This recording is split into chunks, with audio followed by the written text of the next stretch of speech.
இந்திய அளவிலே இந்திய ஒன்றிய அரசு போதைப் பொருள்களையும் சாராயத்தையும் முழுமையாக நீக்குவதற்கு விலக்குவதற்கு உரிய நடவடிக்கைகளை மேற்கொள்ள வேண்டும் என்று வழிகாட்டி இருக்கிறது. அதன் அடிப்படையில் 1954 ஒரு கமிட்டி உருவாக்கப்பட்டது, மதுவிலக்கு விசாரணை குழு. அது அளித்த அறிக்கை 1958 நடைமுறைப்படுத்த வேண்டும் என்று பரிந்துரைத்தது. ஆனால் இந்திய ஒன்றிய அரசு இதுவரையில் அதை நடைமுறைப்படுத்துவதற்கு எந்த முயற்சியையும் மேற்கொள்ளவில்லை. அதே 44 யூனிஃபார்ம் சிவில் கோடு வேண்டும் என்று சொல்லுகிற அந்த ஆர்டிகிள் எடுத்துக்கொள்ளப்பட்டு சிவில் கோடு உருவாக்குவதற்கான முயற்சியிலே இந்த அரசு ஈடுபடுகிறது. ஆனால் 47 பொருட்படுத்தவில்லை. நான் இந்திய அளவிலே இன்றைக்கு இளம் தலைமுறை பாழாகி வருவதை எண்ணி வேதனைப்படுகிறேன். இந்த அரசுக்கு அந்த வேதனை இருக்கிறதா என்பதை நான் கேள்வி எழுப்ப விரும்புகிறேன். இளம் தலைமுறையினர் ஹியூமன் ரிசோர்ஸ் மனித வளம் கடுமையாக பாதிக்கப்படுகிறது. போதைப் பொருள்கள் இந்தியா முழுவதும் இங்கும் அங்கும் என்று அங்கொன்றும் இங்கொன்றுமாக இல்லை, ஒரு குறிப்பிட்ட மாநிலங்களில் மட்டும் இல்லை, இந்தியா மாநிலங்கள் அனைத்திலும் போதைப் பொருள்கள் மிக தாராளமாக புழக்கத்தில் இருக்கின்றன. கள்ளச்சாராயம் காய்ச்சப்படுகிறது.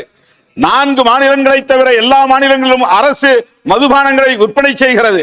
இது நாட்டுக்கு செய்கிற மிகப்பெரிய துரோகம், இளம் தலைமுறைக்கு செய்கிற துரோகம், மனித வளத்தை சிதைக்கிற ஒரு நடவடிக்கை.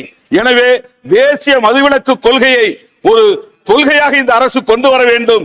இந்தியா முழுவதும் மதுவிலக்கை நடைமுறைப்படுத்த வேண்டும், போதை புழக்கத்தை தடுக்க வேண்டும் என்று வேண்டுகோள் விடுத்து இந்த வாய்ப்புக்கு நன்றி கூறி அமர்கிறேன். நன்றி, வணக்கம். Thank you. Dr. B. Shabri, please. Very senior member Tol Tirumalavan has spoken. I'll say this, if you allow me, both in English and Tamil.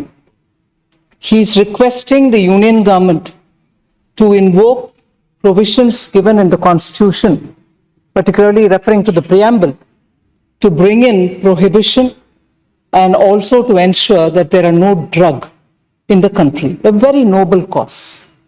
I really appreciate the point he's raised there, but the party with which he's in alliance in Tamil Nadu, which is in government there, saw 56 people die due to illegal liquor. He should first preach there. He should first preach there. He should first talk there. Drug is rampant in Tamil Nadu. He should talk there rather than tell us, madam. Thank you.